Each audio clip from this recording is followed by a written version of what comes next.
कभी दूर नहीं जा सकती, क्योंकि तू मेरे हाथ की कठपुतली।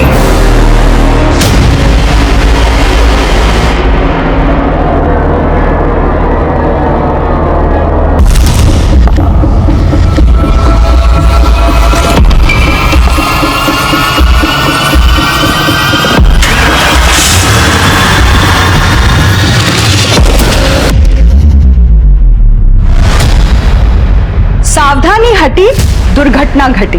ये बात सिर्फ सड़क पर चलने वालों के लिए नहीं है, बल्कि असल जिंदगी में भी यही बात लागू होती है। इसीलिए हम अपने शो के माध्यम से आपको हमेशा सतर्क करने की कोशिश करते हैं। नमस्कार, मैं रेणुका शाहने क्राइम पेट्रोल सतर्क में आपका स्वागत करती हूँ। हम में से किसी की भी जिंदगी हमारे हिसाब से नहीं चलती। हम दुनिया भर की प्लानिंग कर लें, लेकिन जिंदगी अपनी रफ्तार से, अपनी तरह से ही करवट बदलती है। लेकिन हाँ, हम खुद को इतना मजबूत जरूर बना सकते हैं कि जीवन के धूप छांव को खुशी खुशी गले लगा सके। लेकिन अक्सर ये हो नहीं पाता। बुरे वक्त में हम अक्सर इतने बौखला जाते हैं कि कई बार या तो अपराध कर बैठते हैं या किसी खूंखार अपराधी का शिकार बन जाते हैं। सर डोंट वरी सर मुझे पता चल गया आपके फ्रिज का कंप्रेसर खराब हो गया है। कोई दिक्कत? सर मैं टेक्नीशियन भेज देती हूँ सर। हाँ जी, मैं भी बुक कर रही हूँ, डोंट वरी। अरे माँ, हम बिजी हैं, बाद में बात करते हैं। तुम्हें ना एक फोटो भेजे हैं हम। गगन नाम है, सरकारी नौकरी भी है और अच्छे खाते पीते घर का भी। अरे माँ, हम कितनी बार बोल चुके हैं, हमको अभी शादी नहीं करनी। अभी नहीं करनी तो कब करनी है? हाँ, और वो जो कार्तिक है ना, तुम्हारा समय और जीवन दोनों बर्बाद कर रहा है। और एक बार उम्र निकल गई ना तो जिंदगी भर कुंवारी बैठी रहोगी। अच्छा माँ, हम बाद में बात करते हैं। Bye bye bye.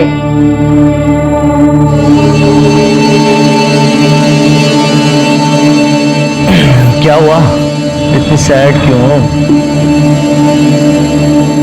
अच्छा, मॉम ने फिर से एक नए लड़की की फोटो भेज दी है। माँ है, चिंता तो होगी। वैसे हम 5 साल से डेट कर रहे हैं। हाँ? 2 साल से लिव इन में हैं। शादी क्यों नहीं कर सकते? वृंदा, कोई ढंग की नौकरी भी तो होनी चाहिए मेरे पास यार। ऐसे कैसे कर लूं शादी? अरे तो मैं करी ना नौकरी। ऐसा थोड़ी होता है वृंदा। कौन आ गया? 1 मिनट देखता हूँ मैं।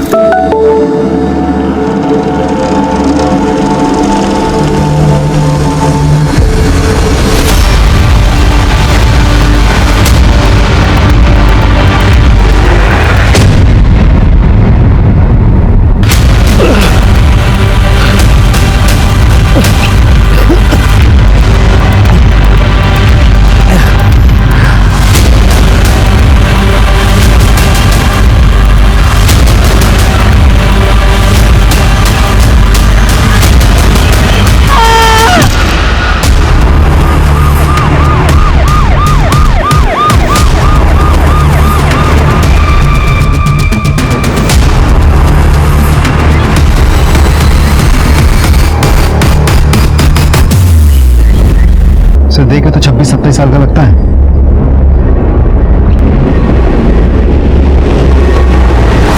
ये पत्थर पे खून लगा हुआ है, तो शायद इसी पत्थर से मारा होगा।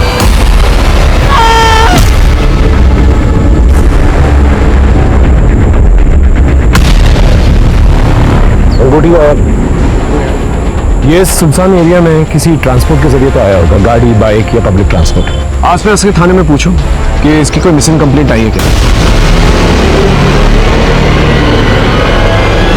अरे शर्ट हटाना, अरे जल्दी ड्रेस हटा।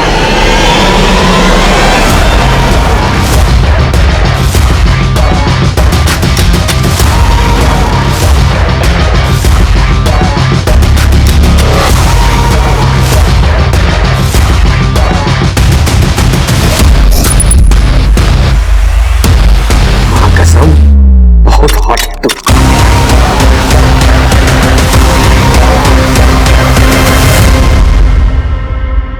बेबी, ये अंकल तेरे प्यार में पागल हो गया। देख क्या है ना, कि अब तेरा काम हो गया खत्म और हमारा काम शुरू। देखा रही ये बहुत ज्यादा हो रहा है। क्या बोली? अब मुझसे नहीं होगा ये सब।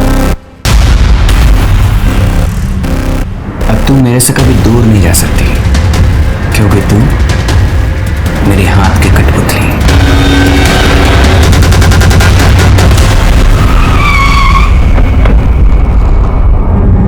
सर, उस अज्ञात आदमी की पहचान अभी तक नहीं हो पाई जिसकी लाश हमें जंगल में मिली थी। पोस्टमार्टम रिपोर्ट है? सर, पोस्टमार्टम रिपोर्ट में भी सेम है। पत्थर से सर फटने की वजह से मौत हुई थी। मतलब एक्सेसिव ब्लड लॉस। एक काम करो शुक्ला, इसके फोटो सभी न्यूज़पेपर में सर्कुलेट करो। अगर कोई इसे पहचानता होगा जरूर सामने आएगा। That's it.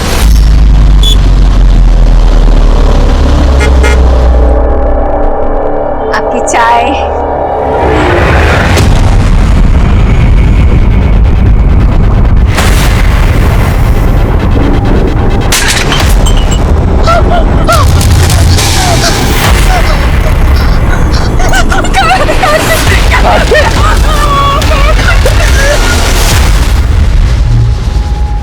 चले?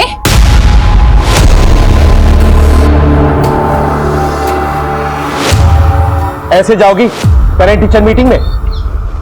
छोड़ो ना, सब ठीक तो है। हेलो, माइनर लड़कियों के कपड़े उतराने का बड़ा शौक है ना तुझे? थाने से बोल रहा हूँ, कंप्लेन आई तेरे खिलाफ। अबे तूने जिस लड़की के कपड़े उतरवाए ना ऑनलाइन, वो माइनर है। अब तो तू लंबा गया। मैंने कुछ नहीं किया साहब, उस लड़की ने ही मुझे रिक्वेस्ट भेजी थी। क्या किसने क्या किया है ना, कोर्ट में आके बोलियो। बाल बच्चेदार हूँ, कुछ कीजिए साहब। नाटक बंद कर, चल मैं कुछ करता हूँ, साहब से बात करता हूँ। तू 10 लाख इकट्ठा करके रख। 10 लाख?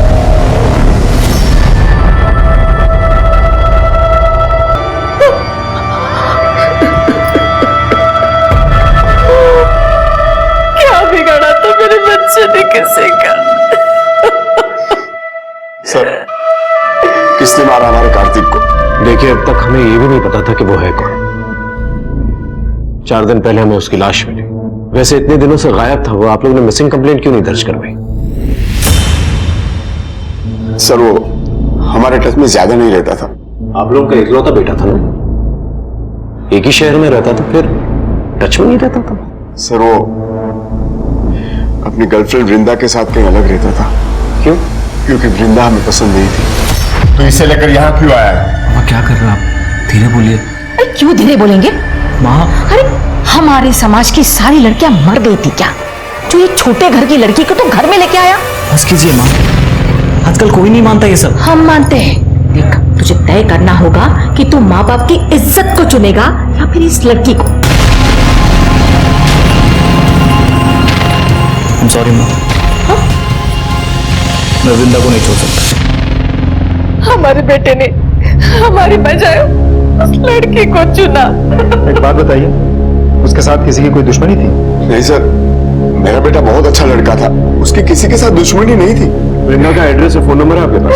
अब मेरे पास उसका नंबर है सर, ये लीजिए उसका नंबर।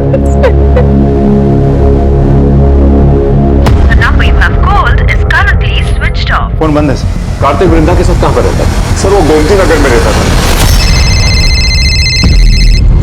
आर्यन अंकल का फोन है। स्पीकर में डाल, स्पीकर में डाल। हाँ भाई साहब, 10 बहुत ज्यादा नहीं। मैं ये कह रहा था कि 4.5 का जुगाड़ कर सकता हूँ।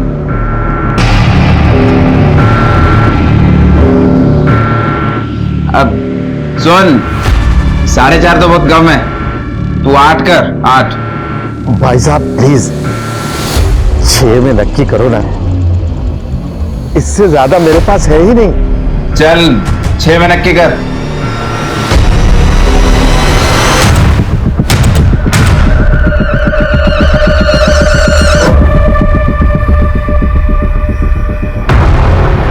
लड़के कमीने होते हैं, ऐसा लड़कियां मानती हैं। मतलब किसी भी लड़की से पूछ लो, वो यही कहेगी कि लड़कों के दिमाग में एक ही चीज चलती है।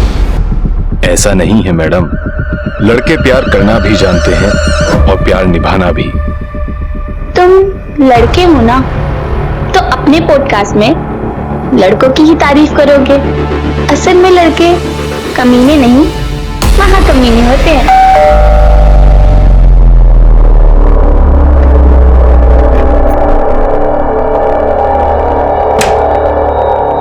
आओ बेटा, आओ आओ। वो क्या है ना, रास्ते में मिल गया था किशोर, इसके लिए भी खाना बना दे। इसके लिए खाना बनाए मेरी जूती। और तेरी हिम्मत कैसे हुई मेरे घर आने की? चल निकल यहाँ से, चल। बीवी है तो मेरी। थी, तूने पति से काम नहीं किए। ऐसे कोई हाथ उठाता अपने पति पे?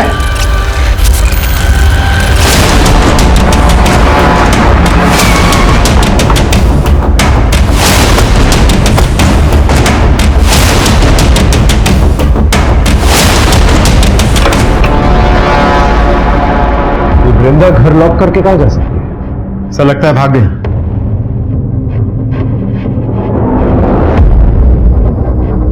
सुनो, ये कार्तिक वृंदा के साथ यहीं पर रहता था?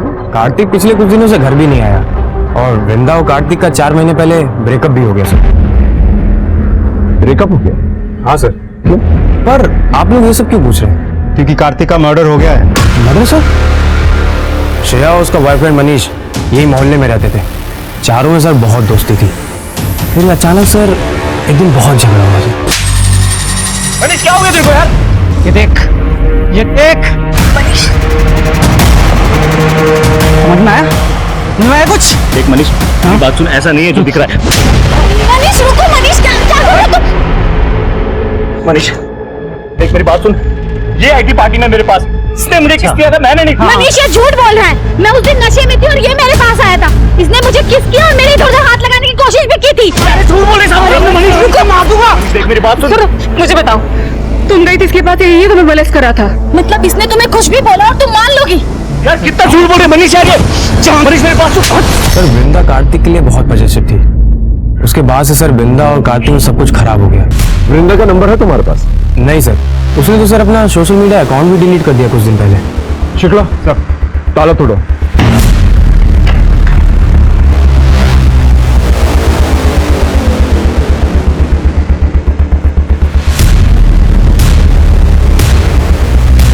चेक कर। कुछ मिला? नहीं सर।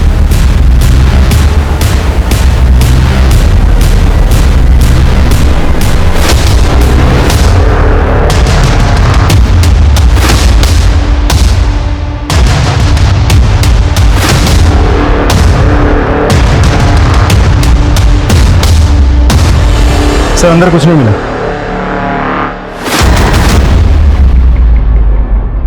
वृंदा की शादी का कार्ड है गगन के साथ। लगता है कार्तिक ने गुस्से में आकर ये शादी का कार्ड फाड़ के फेंक दिया। सर कहीं ऐसा तो नहीं कि ये कार्तिक जो है ये वृंदा और गगन की शादी में प्रॉब्लम क्रिएट करने की कोशिश कर रहा था और इसी वजह से उन दोनों ने मिलकर इसे मार दिया और तभी शायद वृंदा ने अपना फोन भी बंद कर दिया, सोशल मीडिया अकाउंट भी डिलीट कर दिया। पॉसिबिलिटी। ये एड्रेस सीतापुर का है। एक काम करो, सीतापुर पुलिस स्टेशन में वृंदा के सारे डिटेल्स भेजो, देखो क्या निकल के आ रहा। और ये मनीष और श्रेया इन्हें पुलिस स्टेशन बुलवाओ। काजल यहां बैठ।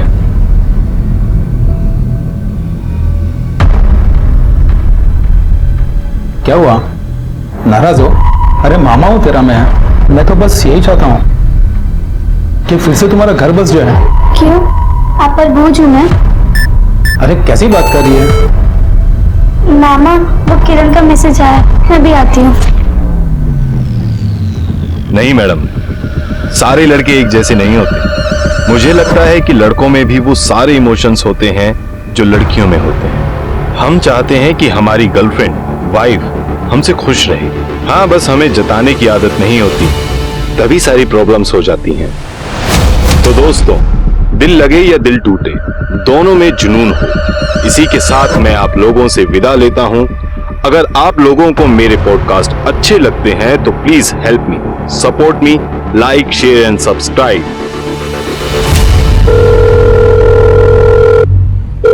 बातें तो बहुत अच्छी कर लेते हो, सोचा अच्छे से ही बात कर लूं। क्या बात करनी है? सिर्फ बात नहीं, तुम्हें देखना भी है।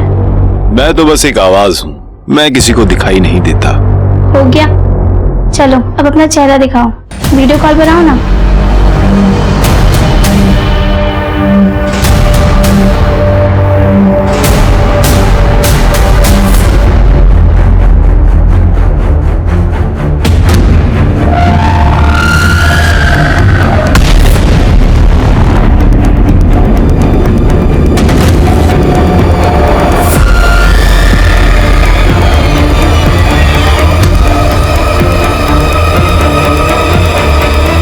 अबे अब ऐसे ताक क्या रहे हो? जो लेके आए हो ना निकालो। पूरा 6 है सर, गिन लीजिए। बहुत बड़ी गलती हो गई सर। हो गया ना? जब से हमारे बीच प्रॉब्लम हुआ था हम उन दोनों से मिले ही नहीं सर। तो तुम्हारे कहने के मुताबिक कार्तिक ने श्रेया को मोलेस्ट किया? हाँ सर। तुम्हें मोलेस्ट किया था उसने? तो पुलिस कंप्लेंट क्यों नहीं की? हिकार में बात बढ़ाकर श्रेया की इज्जत क्यों उछालता सर? दिन दहाड़े कार्तिक के साथ मारपीट कर सकते हो, मोहल्ले में तमाशा कर सकते हो, लेकिन पुलिस कंप्लेंट नहीं कर सकते तुम। मैंने ही मना किया था सर। क्यों? सर कार्तिक तो नशे में था, उसे तो पता ही नहीं था ना वो क्या कर रहा है। और हम दोस्त भी रह चुके थे तो मैंने सोचा कि उसकी पुलिस कंप्लेंट करके मैं उसकी लाइफ ऐसे खराब नहीं कर सकती। 16 जुलाई को तुम दोनों कहां मिले? हम दोनों तो अपने घर पे ही थे सर। हाँ घर पे ही थे सर। दोनों जा सकते हो, कहीं शहर छोड़ के मत जाना। जी। दोनों की कुंडली निकालो सर। वृंदा के बारे में सीतापुर पुलिस स्टेशन में पता क्यों? सर मैंने फोटो भेज दी है, एड्रेस भी। हेलो, क्या?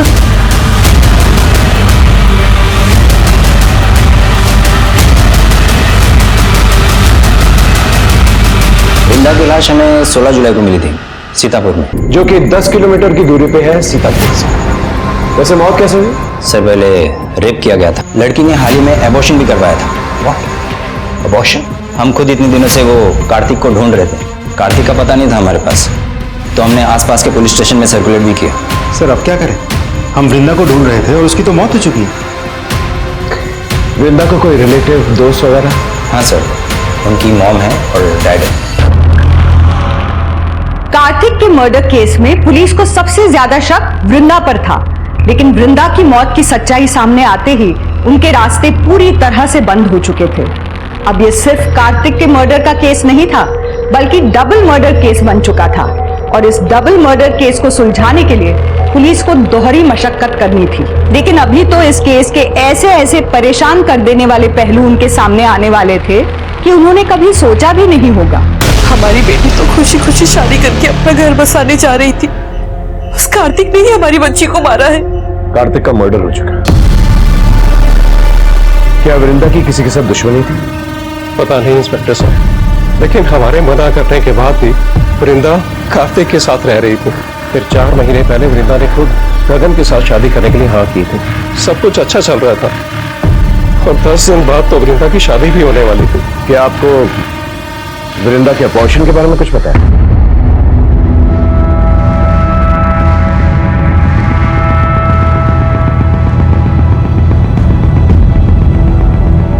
हमें भी सब बात नहीं पता चला जब उसकी पोस्टमार्टम।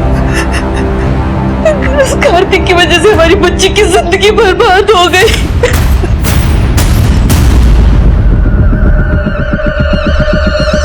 ये सैड मीम क्यों? तुम मुझे स्टॉक कर रहे हो सकता है, बताओ क्या हुआ है, दुखी क्यों? तुम्हें क्यों बताऊं? दोस्त समझ के ही बता दो। दोस्त बनना है तो दोस्त की तरह मिलकर बात करनी पड़ेगी।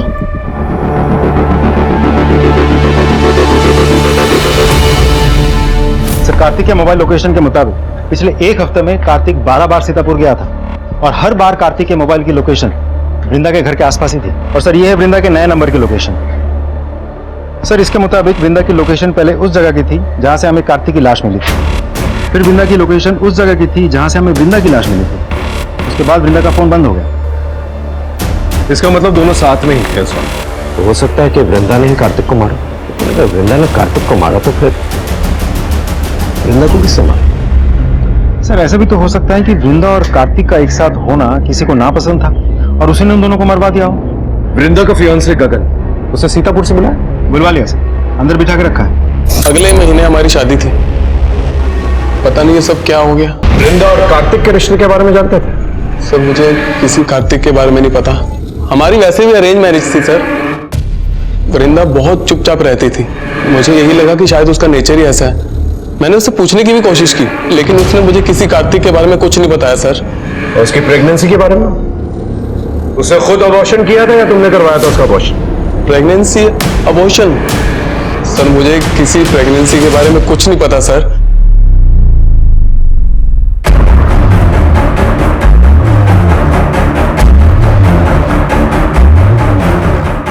सर ये गगन तो बहुत ही सीधा साधा आदमी लग रहा है। इंसान की यही प्रॉब्लम होती है, कहता कुछ और है करता कुछ और। इसकी इंफॉर्मेशन निकाल सर।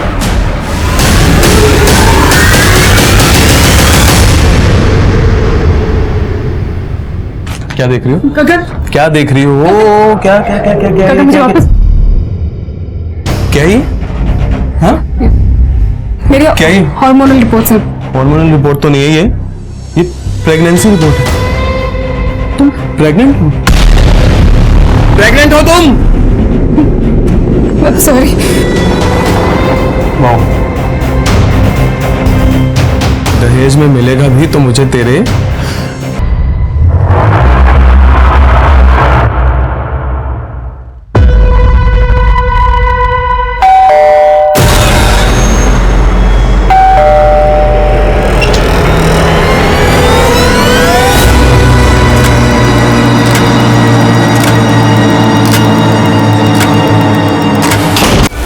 देखिए, ये वही घर है जहां उस मासूम के साथ बलात्कार करके उसे मार दिया गया। सोचिए, अगर लड़कियां अपने घरों में ही सुरक्षित नहीं है तो क्या कोई ऐसी जगह है जहां वो सुरक्षित रहेंगी? क्या हमारी कानून व्यवस्था, प्रशासन अब भी कोई सख्त कदम उठाएगी या अब ये खूनी खेल बस यूं ही चलता रहेगा? कट कर।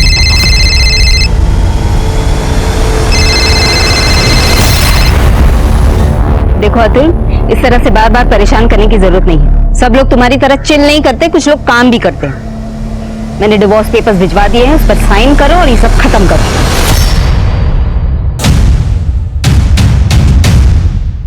सर, गगन के बारे में कुछ पता चला? सर वैसे तो सब कुछ ठीक ठाक है। आई मीन गवर्नमेंट जॉब करता है, सीधा साधा आदमी है। लेकिन सर मैं वृंदा की फाइल्स चेक कर रहा था।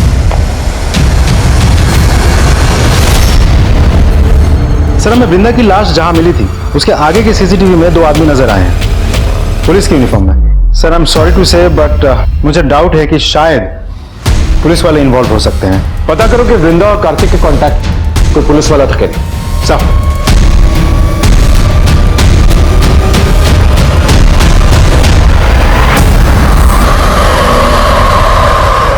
यार मैंने तुम्हें कितनी बार बोला था कि बात को इतना आगे मत बढ़ाओ, लेकिन तुम्हें तो तुम्हारे गुस्से पर कंट्रोल ही नहीं है ना।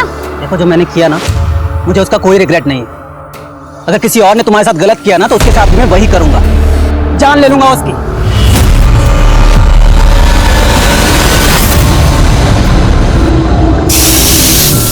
आज मेरा दारू पीने का मन नहीं है, आज मैं किचन में काम करूंगा। मतलब मेरे साथ खाएगा? हाँ, कभी खाना बनाना तो तुझे आता नहीं, कोई मसाला नहीं। क्या कर रहे हो? टेस्ट बड्स खराब हो गए हैं, मेरी गलती नहीं है। और तुझे ज़्यादा प्रोडक्टिव होना है ना तो एक काम कर।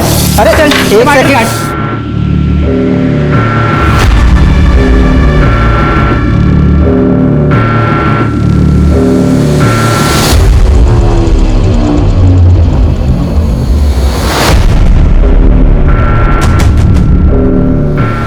What is wrong with you?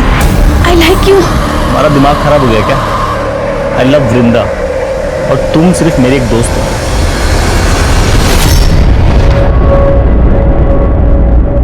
Suhasini, Annu, मुझसे बहुत बड़ी गलती हो गई।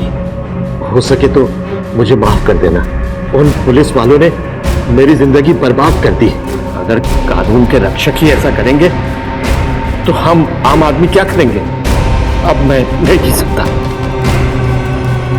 राजाजीपुरम के रहने वाले ओमी शर्मा ने आज लाइव वीडियो में खुदकुशी कर ली है।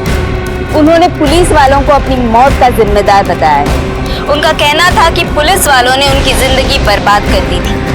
ओमी की पत्नी सुहासिनी का कहना है कि उन्हें पुलिस वालों पर अब कोई भरोसा नहीं और उन्होंने सीबीआई जांच की मांग की। कुछ पता चला कौन से पुलिस वाले परेशान कर रहे हैं? अभी तक तो कुछ पता नहीं चल पाया। सर, मेरी राजाजीपुरम थाने में बात हुई है। पुलिस ने ओमी के मोबाइल के पुराने रिकॉर्ड्स को रिट्रीव किया है। उसमें एक लड़की का वीडियो मिला है, ये देखिए।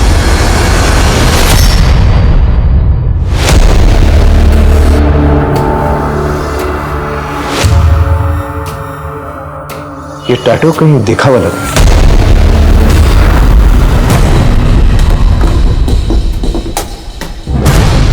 क्या ढूंढ रहे हैं सर? नैन्सी की फाइल ढूंढ, वहां चेक कर।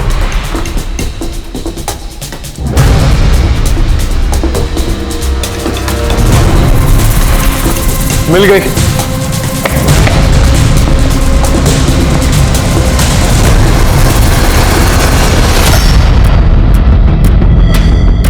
नैन्सी की बॉडी पे भी सेम टैटू है। लेकिन सर ये तो 2 साल पुराना केस है और नैन्सी का पता हम आज तक नहीं लगा पाए। राजाजीपुरम पुलिस स्टेशन में फोन करो, उनसे कहो हमें उनसे मिलना है।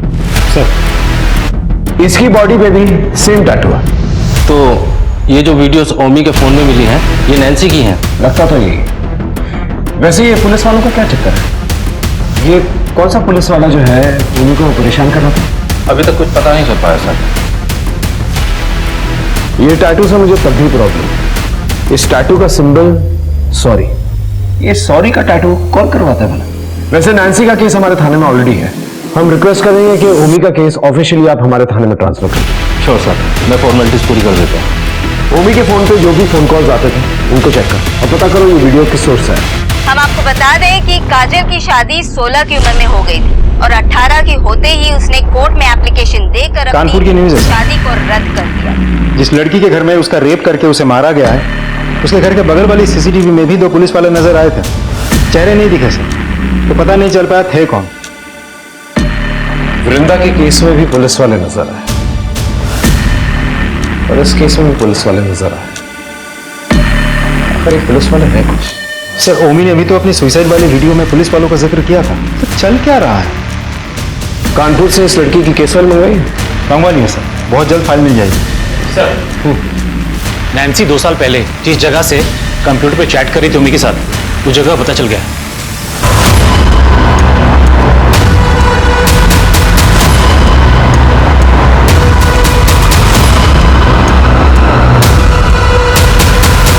भाई साहब ये पार्लर कौन चलाता है? 3 लड़के हैं साहब, लेकिन काफी दिनों से दिखे नहीं, दुकान भी बंद है। इस लड़की को कभी देखा है? हाँ साहब, ये तो इन्हीं लड़कों के साथ काम करती थी। अब सुना है 2 साल पहले एक्सीडेंट में मर गई। अच्छा एक बात बताइए, यहाँ किसी पुलिस वाले को कभी आते जाते देखा है? शायद किसी से मिलने आता हो। पुलिस वालों को तो नहीं देखा, लेकिन ये तीनों लड़के कभी कभी खुद पुलिस की वर्दी में घूमते थे।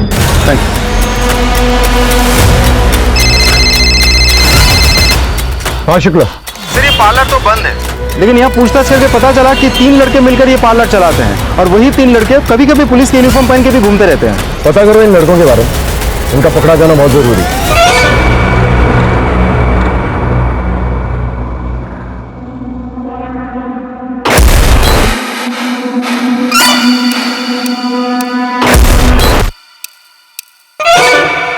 और आपका कहना है कि आपको कुछ नहीं पता? मैं तो सुबह से ही निकल गया था मंडी, आजाद नगर मंडी। रात को आने में देरी हो गई, तब तक मेरी बच्ची। पड़ोसियों का कहना है कि तुम्हारा डिवोर्स हो चुका है, फिर भी घर के आसपास चक्कर लगाते। सब किसी कोर्ट के कहने से क्या तलाक हो जाता है? तो इस बात का गुस्सा निकाला था? नहीं मैं सच बोल रहा हूँ, मैंने कुछ नहीं किया। लग रहा है आपको सच बोल रहे थे दोनों। डेफिनेटली कुछ छुपाना दोनों। Sure about it? Sir Kajal के हमने सारे डिजिटल फुटप्रिंट्स चेक किए। She was listening to podcast और इंटरेस्टिंग बात यह भी है सर, इसी पॉडकास्ट से वो चैट भी करती थी। ये मिस्टर एक्स जिससे ये चैट किया करती थी, ये चैट्स को तो देखकर लगता है इन लोगों का अफेयर चल रहा है। इस मिस्टर एक्स के बारे में पता करो। सर ऑलरेडी मैंने इसका एड्रेस निकाल लिया। कोई है?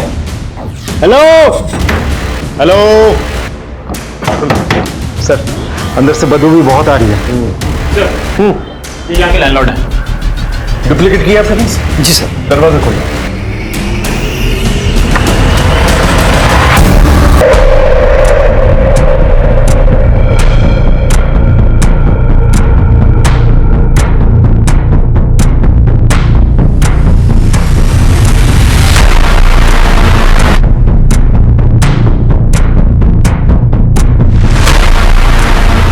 स्लीपिंग पिल्स, ओवरडोज का मामला लगता है। इसका नाम क्या था? सर नीरज सिंह। सर ये बिहार से था। एड्रेस ले लो, मैं फैमिली वालों को खबर करता हूँ। इन लड़कों का जल्द से जल्द पता करो जो पुलिस बनकर घूम रहे हैं। आई एम श्योर इनका कनेक्शन इन सारे केसेस के साथ है। सर मिस्टर एक्स की पोस्टमार्टम रिपोर्ट आ गई है। लेकिन सर एक अजीब बात सामने आई। क्या? सर वो लड़का नहीं, एक लड़की थी। लेकिन मकान मालिक ने तो कहा था कि वो लड़का है। सर वो लड़की थी जो वहां पर लड़का बन के रह रही थी। मैंने उसके घर वालों से भी कांटेक्ट किया, लेकिन उन्होंने तो यहाँ आने से भी साफ मना कर दिया। उनका कहना है कि उनकी लड़की तो उनके लिए बहुत पहले मर चुकी है। हो सकता है कि नीरज लेस्बियन, इसलिए घर वालों ने रिश्ता तोड़ दिया। और सर उसकी मौत सुसाइड से हुई थी, स्लीपिंग पिल्स के ओवरडोज। ये भी तो हो सकता है कि शायद उसे जबरदस्ती स्लीपिंग पिल्स खिला गया। नहीं सर, उसने कुछ चैटिंग डिलीट की थी और हाँ एक वीडियो भी बनाया था।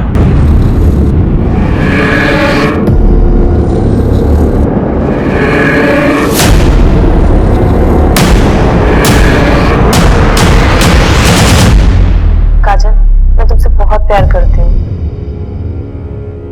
आई नो कि मैंने तुमसे अपनी सच्चाई छुपाई है, यही कि मैं एक लड़की हूँ। मैं खुद इस सच्चाई से दूर भाग रही हूँ। सोचा था कभी किसी से प्यार नहीं करूंगी, पर तुम्हारी बेबसी जानकर मुझे तुमसे प्यार हो गया। मैंने तुम्हें मैसेज करके कहा था कि अगर तुम्हें मुझसे प्यार है तो हाँ कर देना, लेकिन तुम्हारा कोई मैसेज नहीं आया और मैं तुम्हारे बिना रह नहीं सकती, इसलिए अपनी जान दे रही हूँ। सर नीरज ने 27 जुलाई को सुसाइड किया था और 2 दिन पहले काजल का मर्डर हो गया 25 जुलाई को। मिस्टर एक्स यानी कि नीरज काजल के जवाब का वेट कर रही थी, लेकिन उसे यही नहीं पता कि 2 दिन पहले उसका मर्डर हो चुका है। सर दीपिका, हमारी जानी मानी न्यूज रिपोर्टर दीपिका सिंह का खून उनके ही घर में कर दिया गया। खूनी ने उनकी लाश की फोटो उनके सोशल मीडिया अकाउंट पे पोस्ट की है और लिखा है मरना चाहती थी और मर गई। क्या दीपिका सच में मरना चाहती थी? लेकिन क्यों? ऐसा क्या हुआ था उनके साथ? तो नीरज का वीडियो दोबारा दिखाना। सर पर तुम्हारी बेबसी जानकर मुझे तुमसे प्यार हो गया। ये नीरज काजल की किसी बेबसी के बारे में बात कर रहा है और ये दीपिका सिंह ये भी किसी बात को लेकर परेशान थे। हाँ तो ये किसी सीरियल किलर का काम हो सकता है। हो सकता है कि कार्तिक, वृंदा, काजल, दीपिका इन सबको एक ही इंसान ने मारा है। लेकिन सर ये कैसे पॉसिबल हो सकता है? काजल का रेप हुआ, नीरज ने सुसाइड किया और वृंदा और कार्तिक का मर्डर हुआ, लेकिन इन सब में एक चीज कॉमन थी और वो थी मेंटल ट्रॉमा। ये सब मानसिक तनाव से परेशान थे। एक काम करो, इन सब के सोशल मीडिया प्रोफाइल में जाओ और पता करो कोई कॉमन लिंक है कि नहीं। आई एम श्योर कोई ना कोई कॉमन लिंक जरूर होगा। सर इन सब में कुछ कॉमन वर्ड्स हैं। कोई कह रहा है कि मैं डिप्रेस्ड हूं,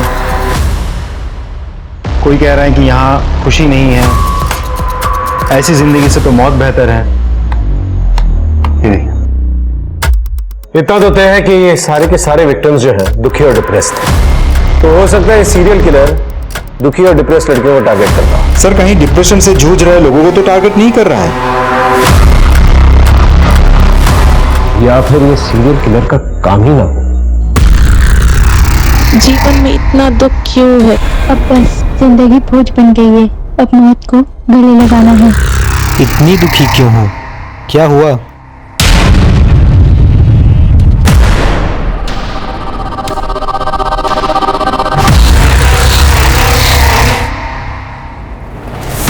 सर पूरे 10 लाख है सर। और सुन, आज के बाद ना किसी लड़की के साथ गलत काम मत करना।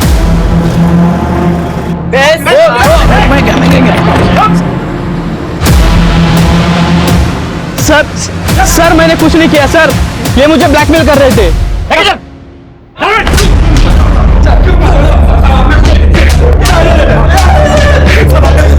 बहुत दिनों से तुम लोगों की ऑनलाइन एक्टिविटीज पे नजर थी हमारी। भूमि को तुम लोग 2 साल तक परेशान करते रहे। इतना परेशान किया कि उसे अपना घर बेचना पड़ा, इतना परेशान किया कि उसे सुसाइड करना पड़ा। इस सुसाइड को हम मर्डर का नाम भी दे सकते हैं। नैन्सी तुम लोगों के लिए क्यों काम कर रही थी? बेबी, मैं तुमसे बहुत प्यार करता हूँ, प्लीज। नहीं यार, अभी नहीं ये सब। देखो प्यार में ना ये दूरियां वूरियां नहीं होती, ठीक है? बस जिंदगी है।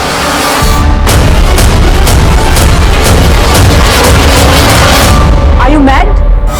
तुम चाहते हो कि मैं दूसरे मर्दों के लिए ऑनलाइन कपड़े उतारूं? अरे तो क्या हुआ मेरी जान? हाँ, तुम्हारा सब कुछ मेरा ही तो है। देखो, जब मैं तुम्हें खुद कह रहा हूं करने के लिए तो मना क्यों कर रही हो? बहुत पैसे मिलेंगे इसमें। तुम पागल हो, मैं नहीं करने वाली ये सब। नहीं करने वाली? ठीक है, ये देख, ये वीडियो दिख रही है तुझे? वायरल कर दूंगा। और मुझे तो लगता है कि तेरी माँ ये देखकर सदमे में ना आ जाए। अब जैसा मैं कहूंगा ना वैसा कर। नैन्सी तुम लोग के लिए क्यों काम कर रही थी? जबरदस्ती कर रहे थे तुम लोग उसके साथ? सर वो तो हमारी पार्टनर थी, ये सब जो भी किया उसने पैसों के लिए किया सर। ये सब आप पूछ लो इससे। पार्टनर थी। बाकी लड़कियों को क्यों मारा? कार्तिक और वृंदा को क्यों मारा? किसी को नहीं मारा सर। सर भगवान का हमने किसी को नहीं मारा। कसम से सर, हमने किसी को नहीं मारा। नहीं मारा। ये लोग ऐसा नहीं बोलेंगे, अच्छी तरह से खातिरदारी करो इनकी। नहीं सर, हमारी बातों सुनिए। हमने कुछ नहीं किया। सर, आपको लगता है ये सारे मर्डर्स इन तीनों ने किए हैं? ये तो नहीं पता, लेकिन तीनों कुछ ना कुछ छुपा जरूर है। अब तीनों के तीनों अंदर हैं तो होपफुली ये मर्डर्स होना बंद हो जाने चाहिए। सर, गोंडा में किसी शांति शुक्ला नाम की एक औरत की लाश वहां के पुलिस को मिली है, और वहां के सीसीटीवी फुटेज में भी 2 पुलिस वाले दिखे हैं। इसका मतलब इन लोगों ने नहीं मारा। और सर, उस औरत के सोशल मीडिया प्रोफाइल में भी ढेर सारे इमोशनल मैसेजेस हैं। ये देखिए सर। बस बहुत हो चुका, अब नहीं जीने का मन करता। मैं जीना नहीं चाहती, मरना चाहती। मेरा शक यकीन में बदलता जा रहा है। ये काम किसी सीरियल किलर का ही है। सारी लड़कियों का प्रोफाइल दोबारा से चेक करो। आई एम श्योर कोई ना कोई कॉमन लिंक जरूर मिलेगा। कोई कॉमन चैट ग्रुप, कोई कॉमन फ्रेंड, जिससे ये तीनों के तीनों जो है बात किया करते थे। क्योंकि वही कॉमन लिंक जो है हमें मर्डर तक पहुंचाएगा। अपने खबरों को भी एक्टिवेट करो। Right sir.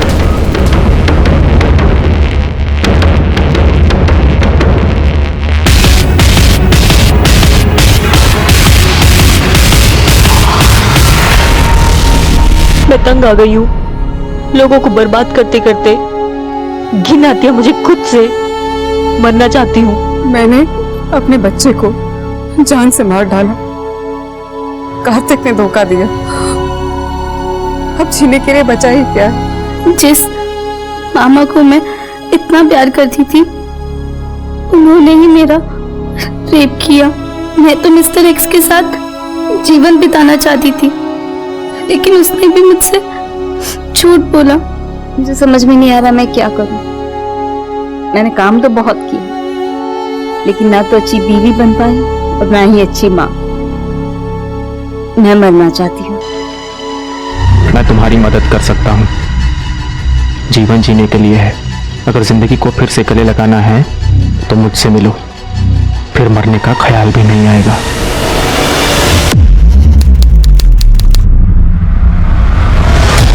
मैं तुमसे मिलना चाहती हूँ, क्या तुम मुझसे मिल सकते हो प्लीज?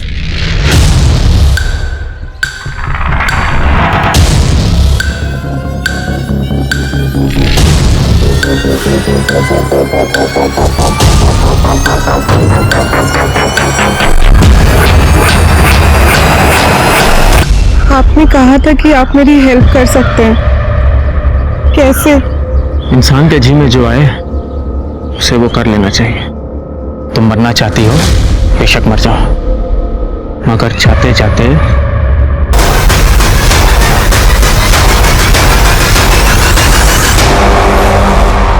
सिद्धू भाग!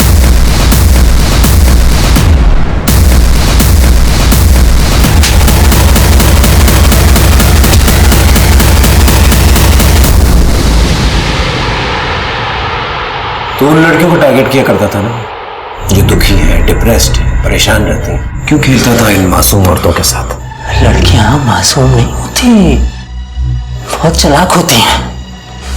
अपनी भोली भाली आंखों से देखकर पहले दिल में प्यार जताती है, और जब इंसान प्यार में पागल हो जाता है तो उसे छोड़ के चली जाती है। मेरी भी गर्लफ्रेंड थी नैना, हम शादी करने वाले थे। नैना चाहती थी कि मैं पुलिस में सर्विस करूं, लेकिन मेरा सिलेक्शन नहीं हो पाया।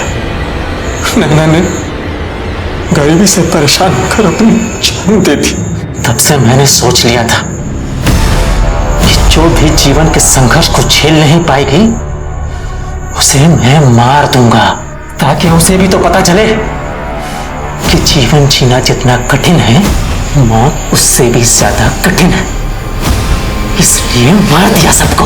मैंने तो बस वृंदा को बुलाया था, लेकिन कार्तिक उसका पीछा करते करते वहां तक आ गया तो उसे मार दिया। लेकिन वृंदा को अगर वहां मारता तो गुत्थियां खुल जाती, और ये सोचकर मैं वृंदा को वहां से दूर ले गया। तूने अपने इस घटिया काम के लिए इस मासूम का इस्तेमाल किया। सिद्धू भतीजा है हमारा सर, और चाचा की संगत का इतना असर तो होना ही चाहिए। तुझे पता है जेल में कैदी रेप करने वालों के साथ क्या करते हैं?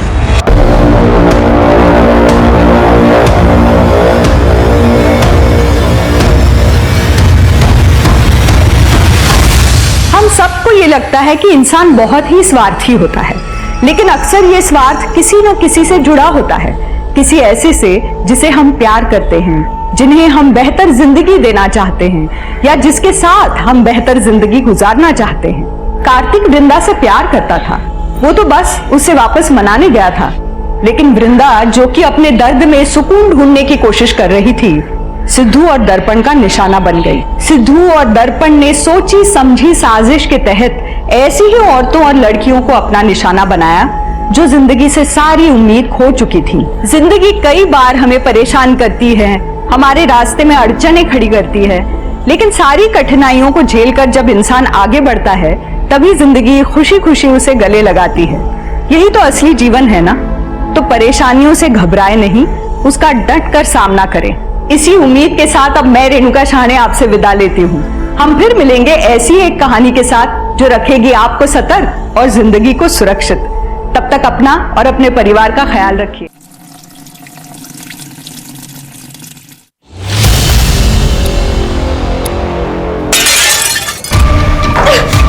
तू मर क्यों नहीं जाती?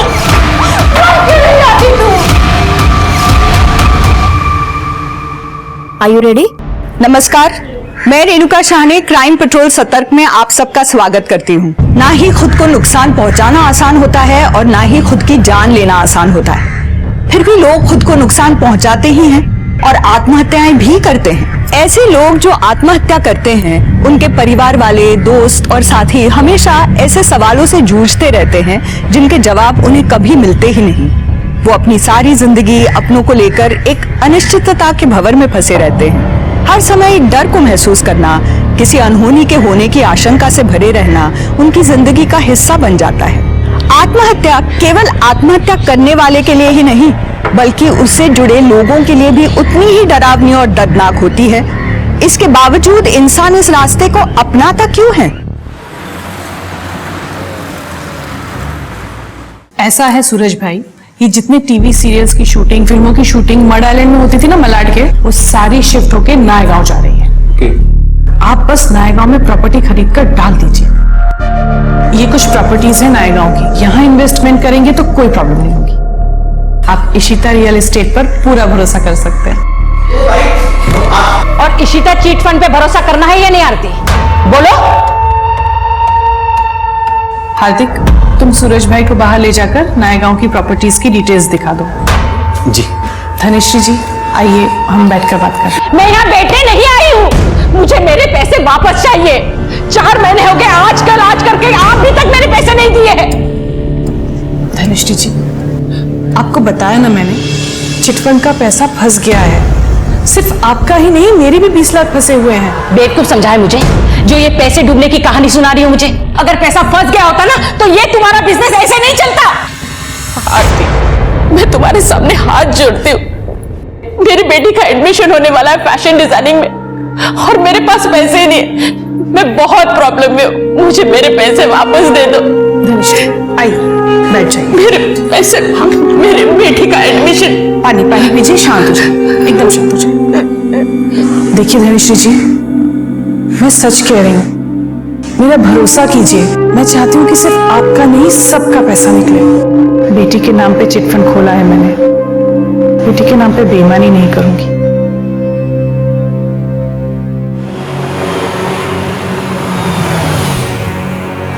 डोंट वरी यार इशिता, किसी को कुछ पता नहीं चलेगा। तुम आराम से घर जाओ, ठीक है? अंकल आंटी भी वेट कर रहे होंगे। हाँ। अरे मम्मी गई क्या? हाँ आ गई। ठीक है, बाय निखिल। बाय जी।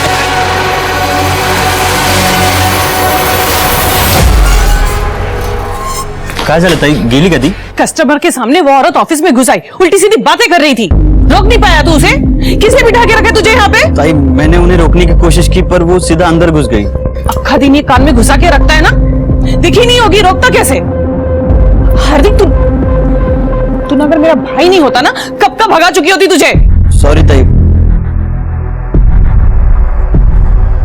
वाह, तो अब लोग घर तक आने लगे हैं पैसे मांगने। हाँ, ये सब चल रहा है यहाँ पर। कोई बिजनेस ऐसे ही चलता है, ऊंच नीच लगी रहती है। और घर कैसे चलता है ये भी बता दो। तुम्हारी बेटी इशिता कहाँ है, कुछ पता है तुम्हें? उसका फोन नहीं लग रहा है। पूना से आज सुबह निकलने वाली थी, रास्ते में होगी इसीलिए फोन नहीं बात हुई लगा। थी उससे? हाँ? सुबह से मैं काम में बिजी हूँ विपुल, कल रात बात हुई थी तब बताया था उसे। एक मिनट, तुम अपने काम में इतनी बिजी हो कि अपनी जवान बेटी के साथ बात करने का तुम्हारे पास टाइम नहीं है क्या? लो आ गई इशिता, खामखा परेशान होते रहते। और बेटा इशिता, कैसी रही नेहा के बहन की शादी? अच्छी थी, बहुत मजा आया। अच्छा बेटा सुनो बोलो। पापा मम्मी सुनो ना, मैं बहुत थक गई हूँ, मुझे रेस्ट करना है, प्लीज एक्सक्यूज मी।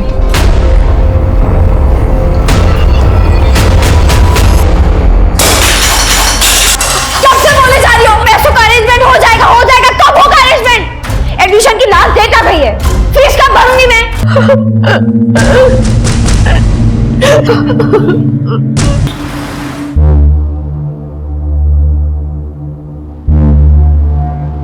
पापा, आपको ये सब करने की क्या जरूरत है?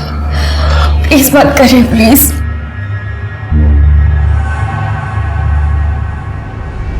मेरा क्या है बेटा, बस तुम खुश रहो और मुझे क्या चाहिए? हाँ?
सर, ये लड़की का सुसाइड नोट।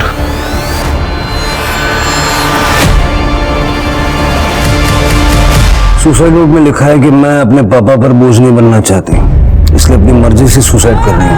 पुलिस किसी को परेशान ना करे। क्या प्रॉब्लम थी?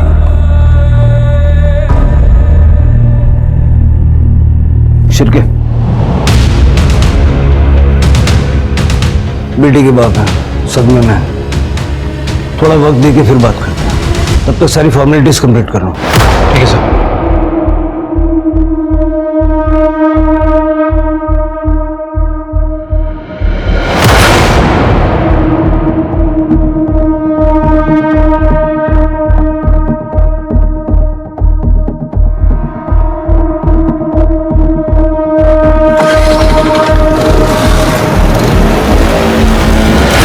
ये ऐसे हालत में कहाँ जा रहे हैं?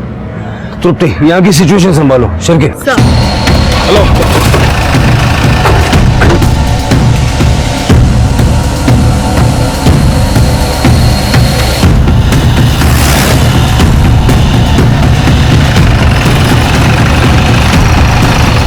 अभी तो यही था, गाड़ी घुमाओ।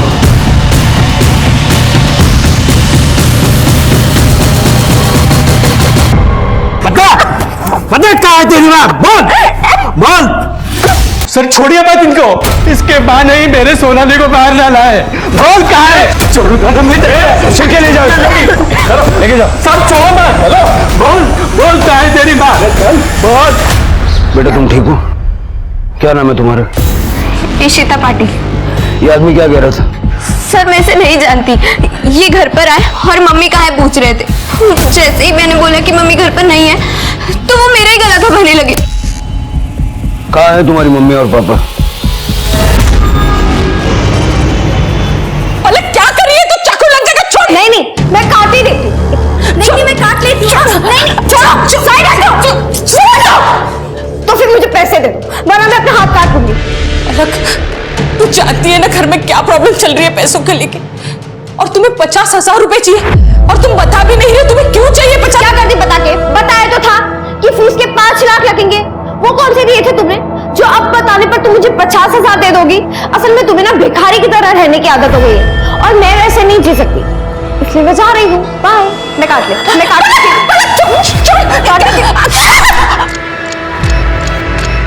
मैं और काटूंगी। क्या कर रही है? मैं और काटूंगी। ऑलरेडी कितना खून बह रहा है। तू चल मेरे साथ। मम्मी मम्मी बहुत दर्द हो रहा है। मम्मी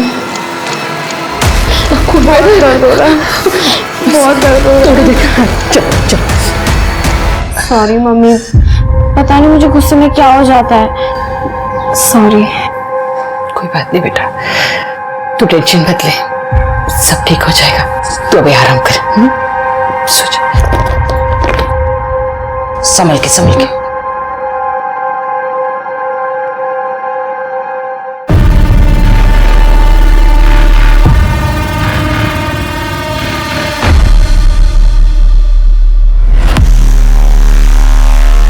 मैं उस लड़की को नहीं बल्कि उसकी माँ आरती को वहां मारने गया था सर। उसने मेरी बेटी सोनाली की जान ली है। कैसे?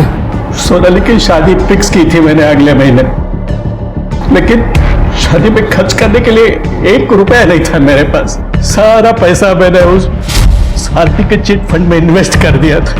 सोचा सही टाइम पर मैं निकाल लूंगा, लेकिन जब सही टाइम आया तो पैसा नहीं दे रही थी वो। देखिए हरि भाई, आप बिल्कुल चिंता मत कीजिए। जैसे ही चिटफंड के डूबे हुए पैसे वापस आएंगे, मैं सबसे पहले आपके 5 लाख रुपए लौटाऊंगी।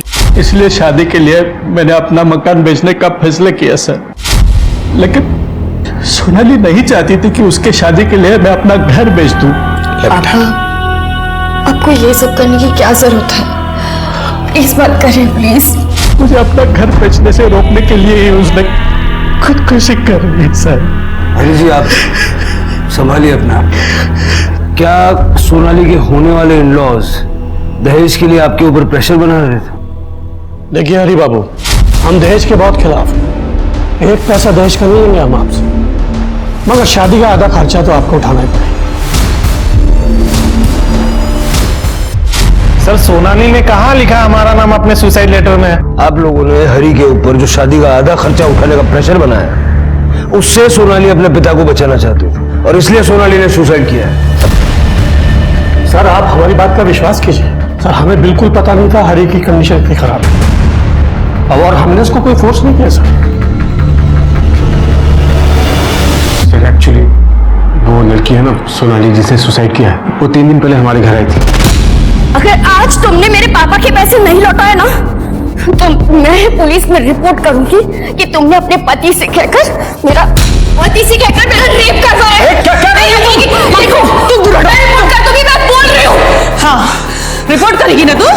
ये सब तमाशा यहाँ नहीं चलेगा। बुलाते पुलिस को। देख बुलाऊंगी, रिपोर्ट करेगी। कल मैं देखूं तुझे आज। निकल यहाँ से मेरे पास। निकल यहाँ से। ये क्या तमाशा चल रहा है आरती? उसके पैसे कहाँ हैं उनके? अब आप मत शुरू हो जाइए, मैं हैंडल कर रही हूँ ना। क्या कहाँ हैंडल कर रही हो तुम? वो लड़की मेरे ऊपर रेप का फर्जी केस डालने की बात कर रही थी। चिल्लाइए मत। आपसे ज्यादा ना मुझे टेंशन है इन सब के पैसों की, और मैं इंतजाम कर रही हूँ।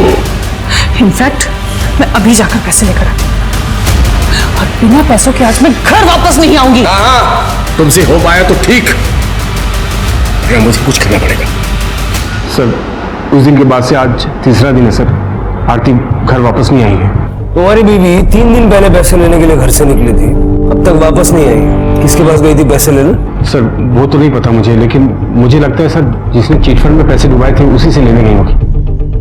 हार्दिक, तुम्हें तो कुछ पता होगा, तुम तो उसके साथ काम करते थे। नहीं जीजा जी, एक्चुअली ताई ने मुझे इस बारे में कुछ नहीं बताया था। आरती 3 दिन से गायब है और आप लोगों ने उसे ढूंढने की कोशिश भी नहीं की। एक्चुअली ताई ने मुझे फोन करके बताया था कि वो 2-3 दिन घर से बाहर रहेंगी, तब तक ऑफिस का काम मुझे संभालने को कहा था। इसलिए सर मैंने ध्यान नहीं दिया क्योंकि पहले भी आरती काम के सिलसिले में बाहर आती जाती रहती थी। कहाँ जा रही थी ये नहीं बताया तुम्हारी ताई ने? नहीं मैडम। ऐसा तो नहीं है कि चिटफंड के पैसे तुमने गायब कर दिए और जब सोनाली ने सुसाइड कर लिया तो घबरा के आरती के चले जाने की कहानी सुना रहे हो? अरे नहीं सर, कैसी बात कर रहे हैं सर? हम जो भी बता रहे हैं आपको सच बता रहे हैं सर। पुलिस को लग रहा है उस लड़की ने सुसाइड किया है और उसी हिसाब से पुलिस इन्वेस्टिगेशन कर रही है। मर्डर के बारे में उनके पास कोई आइडिया नहीं है, समझ रहे हो? तो जैसा मैं बोल रहा हूँ ना वैसा ही करो, ठीक है? हम बाद में फोन करते हैं।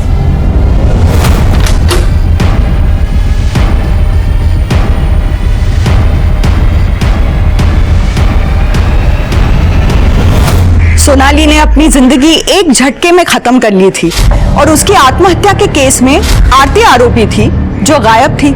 पुलिस ने आरती की तलाश में जमीन आसमान एक कर दिया था और जब पुलिस किसी के पीछे ऐसे पड़ती है तो कोई आखिर कितनी देर भाग सकता है। अंततः आरती भी पुलिस की गिरफ्त में आ ही गई थी, मगर उस तरह से नहीं जिस तरह से पुलिस चाहती थी।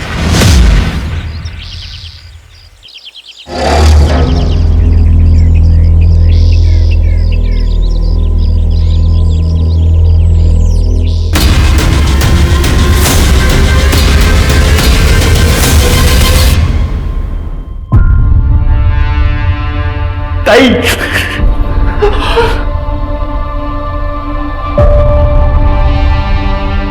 सर जब से चिटफंड का मामला हुआ था तब से कुछ लोग परेशान कर रहे थे आरती को पैसों को लेकर। चिटफंड के बारे में तो हम पता लगाएंगे ही। आप लोगों से मैं ये जानना चाहता हूं कि किसी और के पास आरती को मारने की कोई और वजह हो सकती है?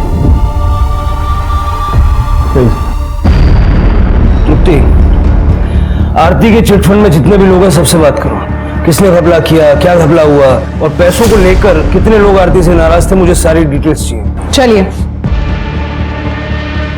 शिरके, आरती की बॉडी गोली में मिली थी, मतलब मर्डर कहीं और हुआ और बॉडी को डंप किया गया। आरती का सीडीआर निकलवा और उसकी लोकेशन बता करो, कहाँ गई थी, किससे मिली थी। रियल एस्टेट और चिटफंड के बिजनेस में थी, दुश्मन तो होंगे ही। मैडम, मैं पैसा उठाना था चिटफंड से, लेकिन उसका इंस्टॉलमेंट टाइम टू टाइम जमा करता था। पता नहीं आरती ऐसा क्यों कह रही थी कि चिटफंड का पैसा डूब गया। आप लोगों को आरती ने कब कहा कि चिटफंड का पैसा डूब गया है? 4 महीने पहले मैडम। उसके बाद उसने चिटफंड का सारा काम बंद कर दिया।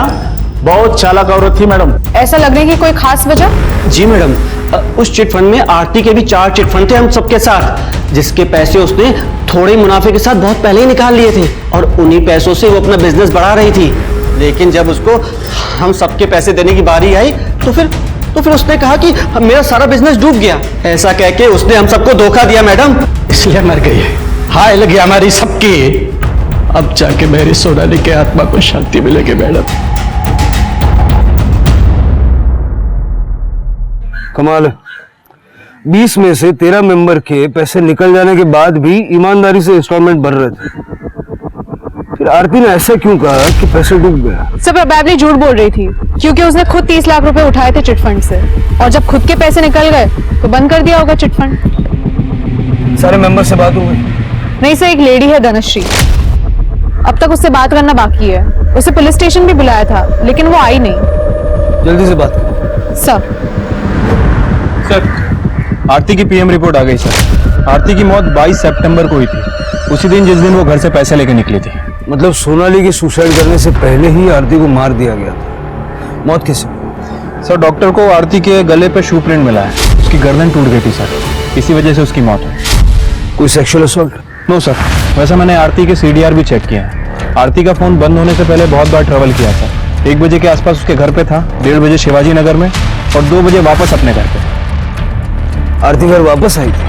राइट सर, लेकिन 1 घंटे बाद वो दोबारा घर से निकल गई और उसके बाद तकरीबन 4 बजे के आसपास उसका फोन स्विच ऑफ हो गया, केएम कॉलेज के पीछे वाले जंगल में, जहां में उसकी डेड बॉडी मिली। शिवाजी नगर में क्या कर रहे थे? आरती ने अपने घर से निकलने के बाद अपने भाई हार्दिक से बात की थी। एक्चुअली ताई ने मुझे फोन करके बताया था कि वो 2-3 दिन घर से बाहर रहेंगी। लेकिन उससे पहले उसने राजन खरे को कॉल किया था। ये राजन खरे का ऑफिस है सर शिवाजी नगर में, और इसके पहले भी इन दोनों के बीच काफी कॉल एक्सचेंज हुई है। लेट नाइट बातें क्या करते थे। और फिर हो सकता है सर। राजन खरे से बात करो, पता लगाओ दोनों के बीच चल क्या रहा था। और आरती के हस्बैंड विपुल और भाई हार्दिक को पुलिस स्टेशन बुलाओ, अलग अलग। ठीक है सर। क्या बताऊं मैडम, मैं उस चिट फंड के बारे में, मेरे तो सारे पैसे ही डूब गए। तो इस बात का आपको गुस्सा भी होगा आरती के ऊपर कि उसकी वजह से आपके पैसे डूब गए। गुस्सा तो बहुत आया था, लेकिन ये कुछ कर नहीं पाई। पलक, तू अंदर जा। नहीं, मैं नहीं जाऊंगी। मुझे भी सुनना है ना आरती के साथ क्या हुआ था, कैसे मरी थी वो हमारे पैसे ऊपर लेके गई थी या खाली हाथ गई? पलक, मैंने कहा ना अंदर जाओ। चलो अरे अंदर। पर मुझे सुनना है वो कैसे, क्या हुआ, लेकिन मरी कैसे वो? चलो अंदर जाओ।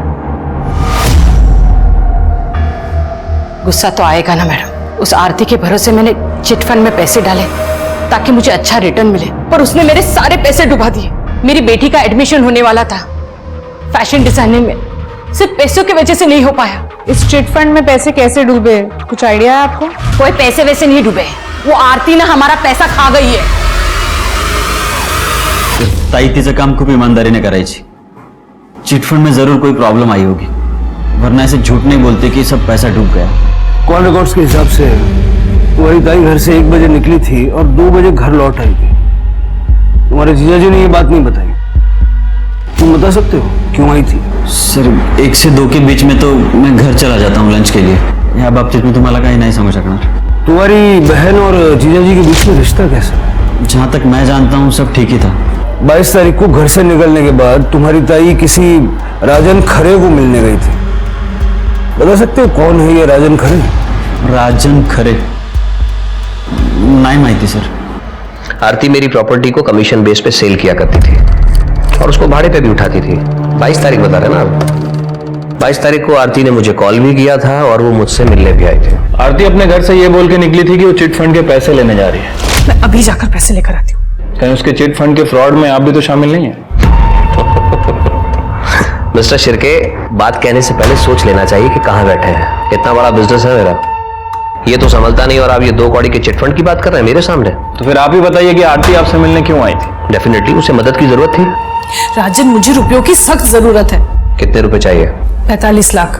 अब 45 लाख रुपए किसी को कोई यूं तो नहीं दे देता। बस मैंने उससे वक्त मांगा था थोड़ा सोचने के लिए। आप बता रहे हैं कि उसका मर्डर हो गया। मुझे एक बात समझ नहीं आ रही है। आरती अपने पति से मदद मांगने की बजाय आपसे मदद मांगती है। आप दोनों एक दूसरे से काफी बात करते थे ना?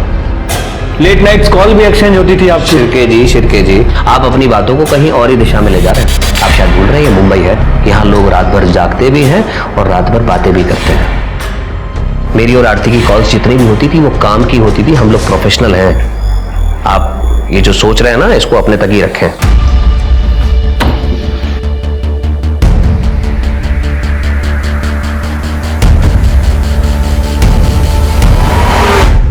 सर आरती वापस घर कब आई थी, कब बाहर चली गई, मुझे कोई आइडिया नहीं है सर। मैं उस वक्त घर पे नहीं था, मैं ऑफिस चला गया था सर। आरती ने चिटफंड से 30 लाख रुपए निकाले थे। उस 30 लाख का क्या किया ये तो पता होगा आपको? मुझे नहीं पता सर, हो सकता है उसने अपने बिजनेस में लगाया हो 30 लाख रुपए। प्रॉपर्टी के ब्रोकर के काम में 30 लाख का इन्वेस्टमेंट ज्यादा नहीं है? मैंने कहा ना आपको कि मैं ज्यादा इंटरेस्ट नहीं लेता था आरती के बिजनेस में। बिजनेस में इंटरेस्ट नहीं लेते थे, लाइफ में तो लेते होंगे। आफ्टर ऑल बीवी है आपकी। राजन खरे कौन है? सर ज्यादा डिटेल्स में तो नहीं पता, लेकिन आरती ने बताया था मुझे कि वो बिल्डर है शायद। आरती कमीशन पर काम करती थी उसके साथ। काम ही करती थी ना, या कोई और बात? सर क्या कहना चाहते हैं आप? कैसी बात कर रहे हैं सर आप? हाँ 22 तारीख को आपसे झगड़ा करके जब आरती घर से निकली तो उसने सबसे पहला कॉल राजन खरे को किया था। शायद उससे मिलने भी गई थी। सर आप ये सवाल मुझसे क्यों पूछ रहे हैं सर? आप जाइए ना, पूछिए राजन से। आप किससे क्या पूछना है ये आप हमें मत बताइए। आपसे जितना पूछ रहा हूं उसका जवाब दीजिए। क्या आपकी बीवी का राजन खरे के साथ अफेयर था? क्या आप ये जानते थे? सर आप जैसे सोच रहे हैं ना सर, आरती वैसे औरत नहीं थी।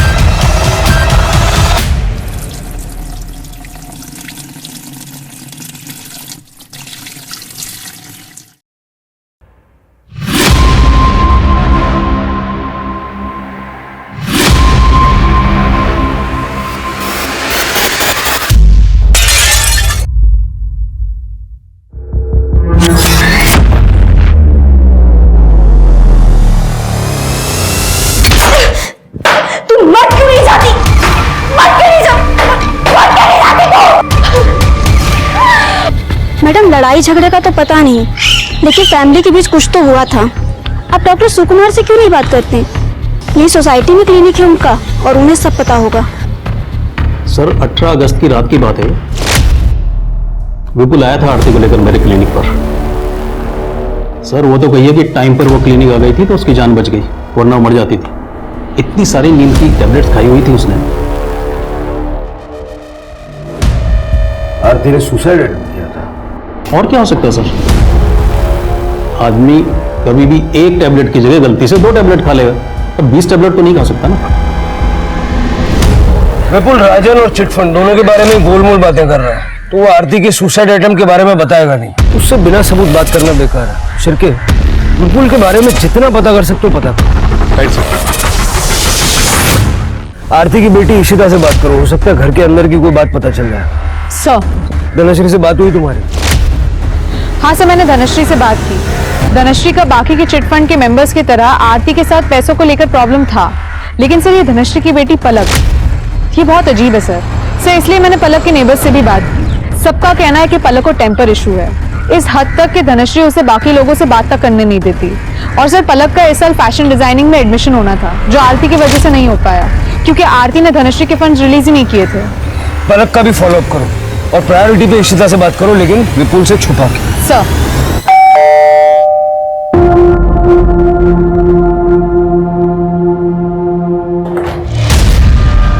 लेकिन तुम यहाँ क्यों आए हो? पापा भी घर पर है। यार इशिता, मैं तो बस तुम्हें चेक करने आया था कि तुम ठीक हो ना। कौन है इशिता?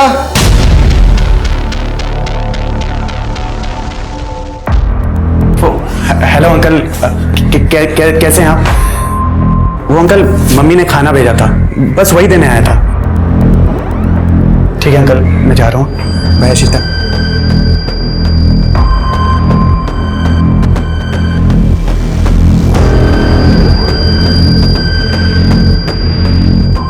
मैं जब तुम्हें कुछ कहता हूँ मेरी बात क्यों नहीं मानती हो तुम?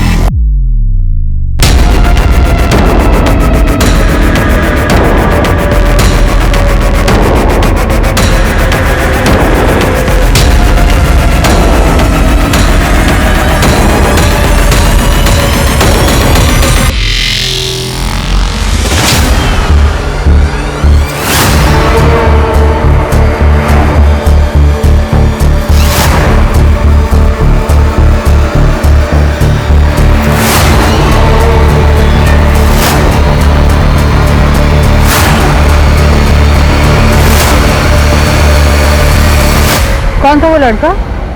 पता नहीं, होगा कोई। अच्छा मैडम, आपको कुछ काम था मुझसे? इशिता, मुझे पता है तुम्हारी मम्मी ने कुछ दिनों पहले सुसाइड करने की कोशिश की थी, और इंसान सुसाइड तभी करता है जब उसकी लाइफ में सब कुछ ठीक नहीं चल रहा होता। सच बताओ, क्या प्रॉब्लम थी तुम्हारी मम्मी को? मेरी मम्मी को कोई प्रॉब्लम नहीं थी और ना ही उन्होंने सुसाइड अटेम्प्ट करने की कोशिश की। बस उनकी तबीयत खराब थी कुछ दिनों से, और कुछ नहीं।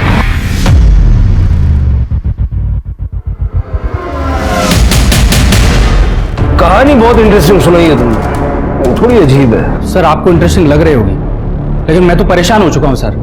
ये लड़की मेरे पीछे पड़ी है, कल तक बोल रही थी कि मर्डर कर दो मर्डर कर दो। क्या है? एक मर्डर करना है और ये है उसकी फीस। अबे दिमाग से पैदल है क्या तू? चल निकल, चल।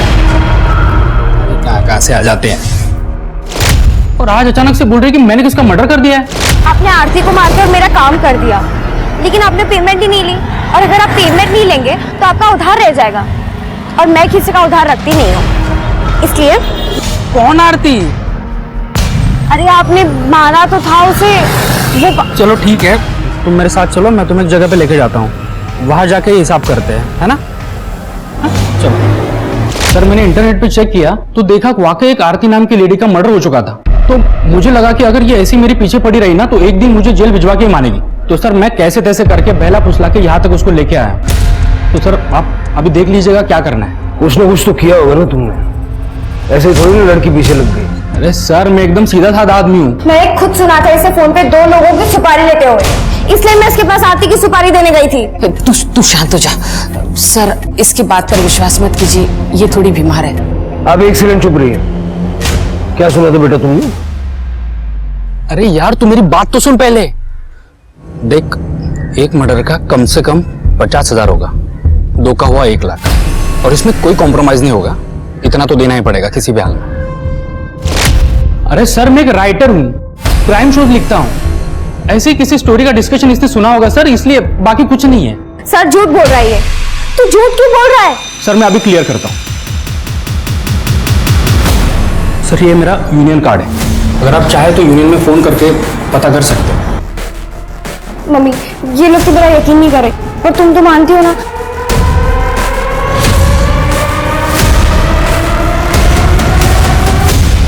धनश्री जी देखिए, बुरा मत मानिएगा, लेकिन आपकी बेटी को इस वक्त फैशन डिजाइनिंग से ज्यादा इलाज की जरूरत है। मेरे से जितना बन सकता था मैंने पलक के लिए कर दिया इलाज, पर अब मेरे पास पैसे नहीं है उसके इलाज के लिए। आप सिटी हॉस्पिटल में लेके जाइए पलक को, मैं वहां फोन कर देता हूँ। इलाज भी अच्छा होगा और जो भी बिल होगा उसमें आपको राहत भी मिलेगी। ये मेरी तरफ से कुछ पैसे रख लीजिए। नहीं सर, ये मुझे नहीं चाहिए। ले लीजिए, प्लीज ले लीजिए। और पैसों की जरूरत पड़े तो मांगने में संकोच मत कीजिएगा। धन्यवाद सर।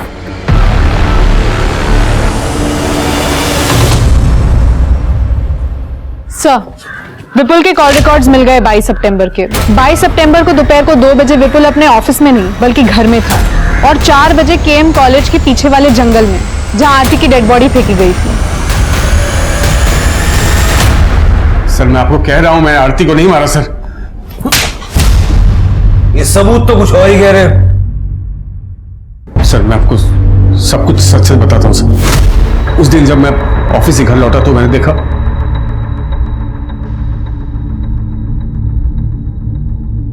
मेरा मतलब है कि तेरी बीवी को तेरे ही घर में किसी और ने मार दिया, और तुझे जब बॉडी मिली तो तू बिना किसी को बताए उसे डंप करके आ गया। बेवकूफ समझ के रखा है पुलिस को, ऐसी घटिया कहानियों पे विश्वास कर लेंगे। मैं आपको सच बोल रहा हूं सर, मुझे आरती की डेड बॉडी ही मिली थी, मैंने उसका मर्डर नहीं किया सर। जब मर्डर नहीं किया तो बॉडी डंप करने क्यों गया? जब मर्डर नहीं किया तो बॉडी डंप करने क्यों गया? मजबूरी थी मेरे सामने सर। ऐसी क्या मजबूरी थी? क्या मजबूरी थी जो तूने पुलिस तक को इन्फॉर्म नहीं किया? मुझे कुछ नहीं पता ये कैसे हुआ। मैं तो अपने रूम में सो रही थी। पापा मैं सच कह रही हूँ। मम्मी, बेबी तो मर ही चुकी थी सर। अगर आप लोग को इन्फॉर्म करते तो आप लोग इशिता को जेल भिजवा देते, वो मैं कैसे होने देता सर। बाबू उसका मेरी बेटी है वो। तुम्हें लगता है कि इशिता ने आरती को मारा है? आरती, अगर तुमने सुसाइड करने की कोशिश नहीं की है तो इतनी सारी नींद की गोलियां तुम्हारे अंदर अपने आप चली गई। इशिता, इशिता, उसने मुझे रात में दूध पिलाया था। क्या? इशिता क्यों मारा अपनी मम्मी को? क्योंकि मम्मी को पता चल गया था कि मैं पुणे क्या करने गई थी। Are you ready? मम्मी ने मुझे और निखिल को बात करते हुए सुन लिया था। मैं तुम्हारे लिए कुछ दवाइयाँ लाया हूँ। निखिल, अगर तुम नहीं होते ना तो मैं अकेले ये प्रेगनेंसी टर्मिनेट नहीं कर पा पाती, और मम्मी पापा को पता चलता तो वो मुझे जान से ही मार डालते।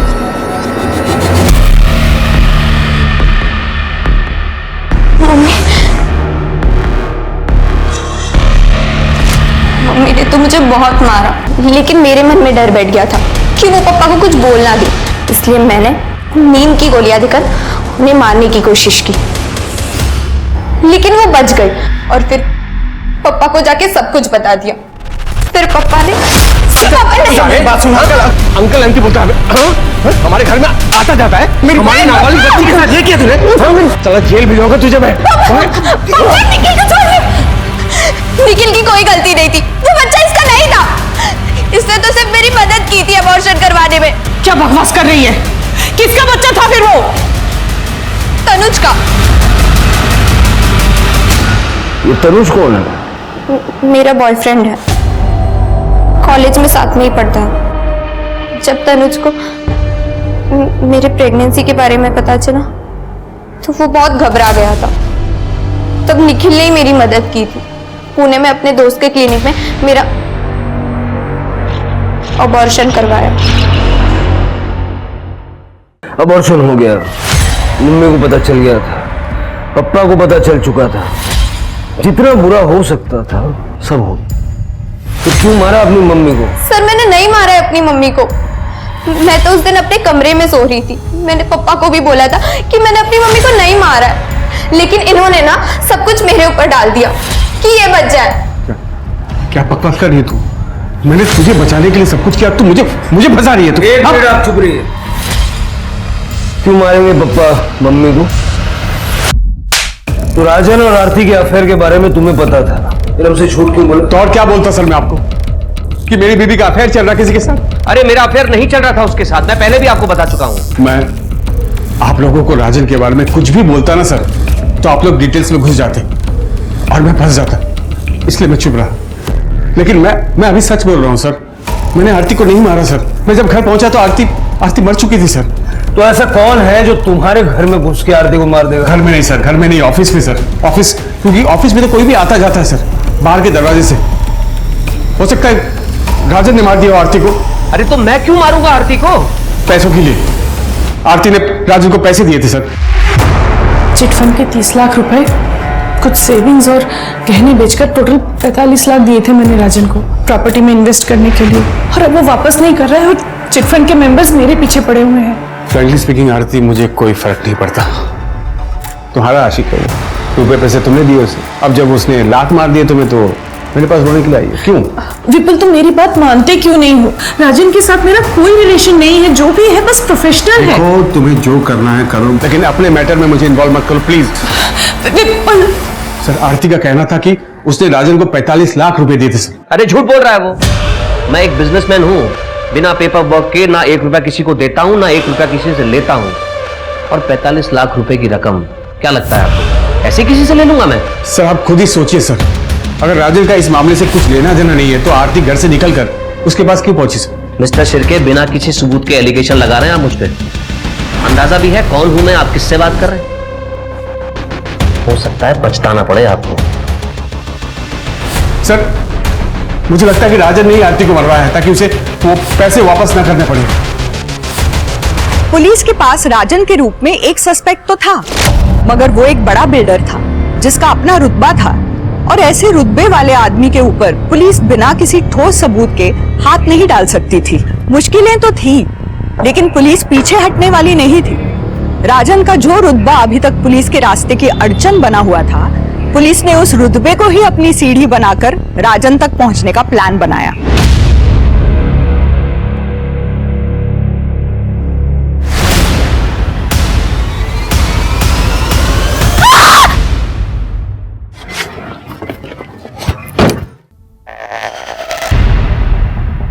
ड्राइविंग कर रहे थे आप? हाँ, वो कल रात पार्टी में लिया था, वही आया होगा रिपोर्ट पर। जो भी है, आपके ब्लड में अल्कोहल मिला है, सीसीटीवी में एक्सीडेंट रिकॉर्डेड है, केस तो बनेगा आपके खिलाफ, तगड़ा बनेगा। कम से कम 5 साल की सजा होगी। 5 साल? रुकिए, अपने लॉयर से बात करता हूँ। बैठ नीचे। क्या बदतमीजी है ये? क्या मैं अपने लॉयर से भी बात नहीं कर सकता? अपने लॉयर से अब कोर्ट में बात करना।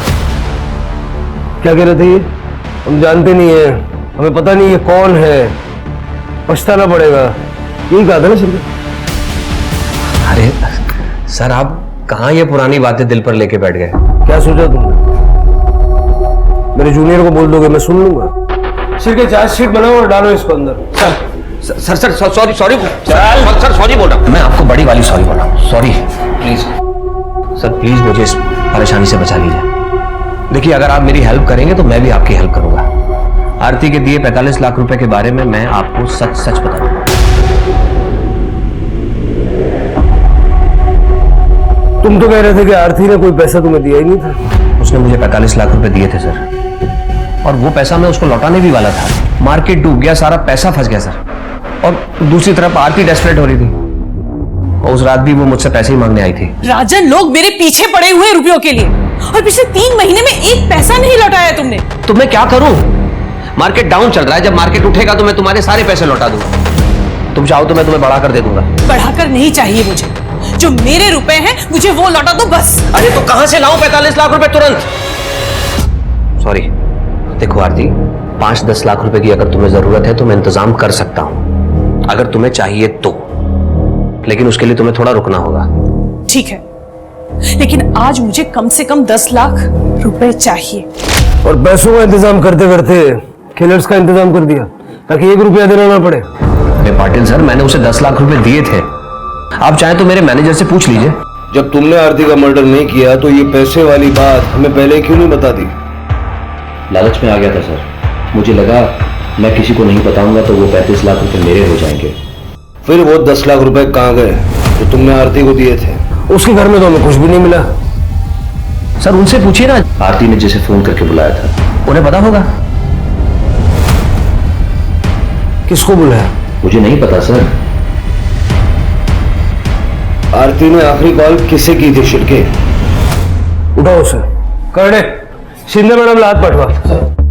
सर अब तो मैंने आपको सब सच सच बता दिया है, प्लीज मुझे इस केस से बाहर निकालिए।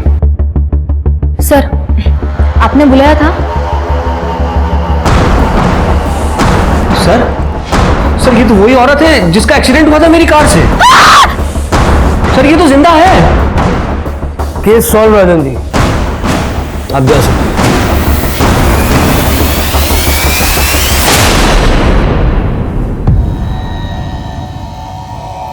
भाव हो तो मैं आरती से, पर उसने मुझे हमेशा एक नौकर की तरह ट्रीट किया, इसलिए उस दिन जब ताई का कॉल आया। फोन क्यों नहीं उठा रहा था? ताई मैं कुछ काम कर रहा था। एक एड्रेस भेजा है तुझे, उस एड्रेस पे आ जा। क्यों ताई, क्या हुआ? एक बड़ी पेमेंट मिल रही है, तू आएगा सेफ्टी रहेगी। कितना बड़ा? 10 लाख। अब सारी बातें तू फोन पे पूछेगा कि आएगा नहीं? 10 लाख की बात सुनते ही मैंने तय कर लिया, चाहे कुछ भी हो जाए ये पैसे मुझे लेने ही है, इसलिए मैंने अपना फोन घर पे छोड़ दिया और ताई को रिसीव करके उनके घर ले आया।